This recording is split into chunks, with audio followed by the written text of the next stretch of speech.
Charlie Kirk, founder of Turning Point USA. Charlie, good to see you tonight. Now, I'm a little confused here, right? Because all these characters were insisting that they were going to leave Twitter when Musk bought Twitter. So why do they care if they're kicked off Twitter? They didn't want to be on it in the first place. Well, that's right. It's the same people that refused to leave America when they told us they were going to leave the country when Donald Trump got elected, right? It's the exact same type of people, right? That's actually how you know you have a great country and also a great platform where they hate it so much that they get really angry when something doesn't go their way, but they actually don't leave. Look, I find this entire development over the last day to just be somewhat hilarious, to be honest. You know, these people, they think they're able to act in very immoral ways just because they're able to have the badge of being called a journalist.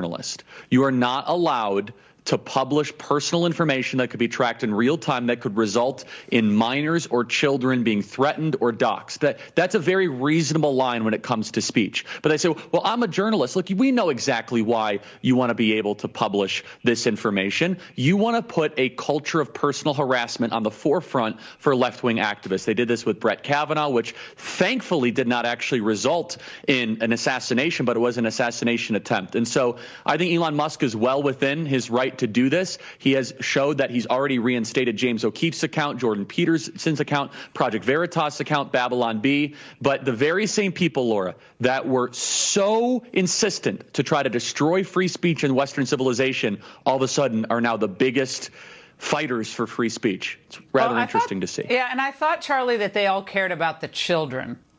All right, it's about the children. Nancy Pelosi always invokes the children.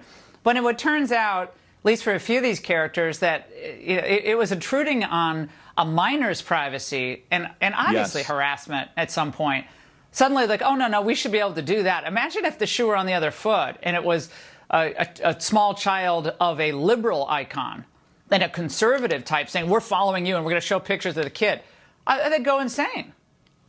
We kind of have a little bit of an idea of that. If there was any press coverage of the Obama daughters, it received actually bipartisan repudiation, right? And for good reason, because we said kids are off limits, right? They're not the ones in public life. But now the richest man in the world decides to buy Twitter. His kids are now fair game. It's ridiculous. And these journalists, you know, they're so hyper aggressive about making your life uncomfortable and miserable. Of course, on only one side of it. But what I find to be very instructive about this entire thing is that the media always they'll go to the virtue signaling card that fits them best when the atmospherics are in their direction. So they're for censorship as long as they control Twitter, but now they're for free speech now that they don't control Twitter. It's not just hypocritical. It's they want what's best for them in a very particular circumstance and environment. Charlie, it's great to see you tonight. Thank you.